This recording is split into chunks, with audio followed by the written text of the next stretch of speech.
जनता को ज्यादा प्राइस देना पड़ेगा हर 1 लीटर पेट्रोल के लिए। गवर्नमेंट ट्रेजरी से ही पैसा जाएगा तो उसको दूसरी तरह से टैक्स लगा के लोग वापस ले लेंगे। कोई सरकार अपनी जेब से पैसा थोड़ी दे रही है। हरदीप सिंह पुरी जी का बयान तो ऐसा है जैसे कि वो अपनी जेब से निकाल के पैसा दे रहे हो।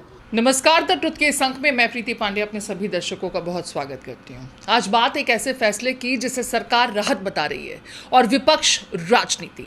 लेकिन सबसे बड़ा सवाल कि क्या आपको सच में फायदा मिलेगा? सरकार ने पेट्रोल और डीजल पर एक्साइज ड्यूटी में 10-10 रुपए की कटौती कर दी। पेट्रोल पर ड्यूटी 13 रुपए से घटकर 3 और डीजल पर 10 रुपए से सीधे 0 करना। कारण बताया गया कि वेस्ट एशिया में तनाव, यूएस, इजराइल और ईरान के बीच टकराव और कच्चे तेल की कीमत $70 से बढ़कर $100 प्रति बैरल के पार पहुंचना। सरकार का कहना है कि तेल कंपनियां घाटे में थीं, इसलिए टैक्स घटाकर दामों को स्थिर रखने की कोशिश की गई है। लेकिन असली सवाल कि क्या इसी के साथ कल से पेट्रोल डीजल 10 रुपए सस्ता हो जाएगा? जवाब है नहीं, या बहुत कम संभावना, क्योंकि भारत में पेट्रोल डीजल के दाम सीधे सरकार तय नहीं करती। इंडियन ऑयल, भारत पेट्रोलियम और हिंदुस्तान पेट्रोलियम जैसी कंपनियां कच्चे तेल की कीमत और अपने मुनाफे के हिसाब से रेट तय करती हैं।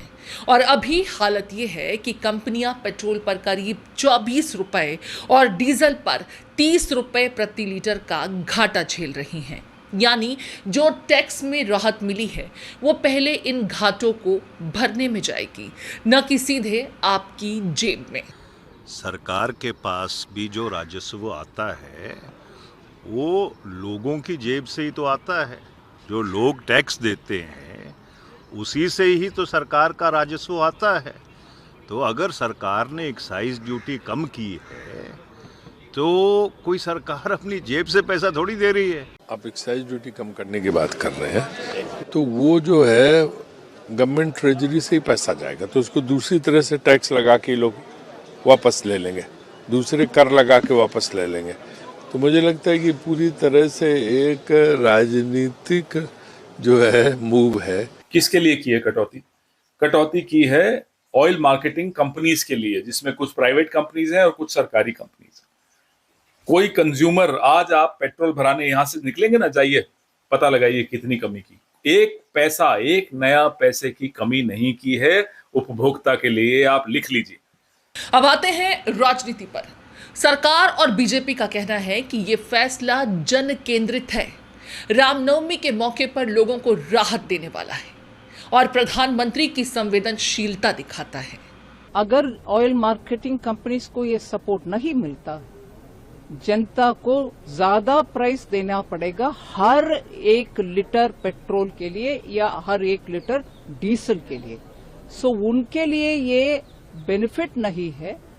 उसका उनके ऊपर जो शॉक हो रहा है विदेश में प्राइस बढ़ाने के कारण, उस शॉक को सरकार ले रही है, जिससे जनता के ऊपर वो रेट बढ़ना नहीं होगा। पश्चिम एशिया के युद्ध के कारण संपूर्ण विश्व में अत्यंत चिंताजनक स्थिति बनी हुई है। ऊर्जा और पेट्रोलियम प्रोडक्ट्स को लेकर बहुत गंभीर परिस्थिति सारे विश्व के समस्त क्षेत्रों में दिखाई पड़ रही है। जहां दक्षिण एशिया, दक्षिणी पूर्व एशिया के देशों में 30% से 50% तक मूल्य वृद्धि हो रही है। अमेरिका में 20%, 30% और यूरोप में 20% और अफ्रीकी देशों में 50% की वृद्धि हुई है। परंतु निश्चित रूप से इस पूरे विश्व में जहां युद्ध की स्थिति सब जगह देखने को मिल रही है, उसी में जो है हम लोगों में 10 एक्साइज ड्यूटी पे जो है 10 रुपये पेट्रोल डीजल दोनों पे कम किया गया है। तो जो भारी नुकसान सब के सब जो कंपनीज को होना था, उससे हमें जो है बहुत बड़े एक संकट से जो है बचाने के प्रयास में सरकार है। और हम बहुत शुभकामनाएं देते हैं नरेंद्र मोदी जी को, प्रधानमंत्री जी को, कि वो इस मुश्किल की घड़ी में भी जो है हमारी इकोनॉमी को, जो विकसित भारत का सपना है, उस पे तत्पर है। वहीं विपक्ष कह रहा है कि ये सिर्फ राजनीतिक पैंतरा है, चुनावी फायदे लेने की कोशिश, और बाद में दूसरे टैक्स लगाकर फिर से बोझ बढ़ाया जा सकता है। लेकिन सबसे अहम बात, जनता क्या सोच रही है? लोगों के मन में एक ही सवाल है कि क्या ये सच में राहत है या सिर्फ ये राहत कागजों में ही मौजूद रहेगी? क्योंकि अगर जेब में कोई फर्क ही नहीं पड़ा, जेब को कोई राहत नहीं मिली, तो इस राहत का मतलब क्या है? तो सच यही है कि सरकार ने टैक्स जरूर घटाया है, लेकिन फायदा आपको कब और कितना मिलेगा ये तय करेंगी तेल कंपनियां। अब आपको क्या लगता है कि ये फैसला राहत है या सिर्फ रणनीति, राजनीति?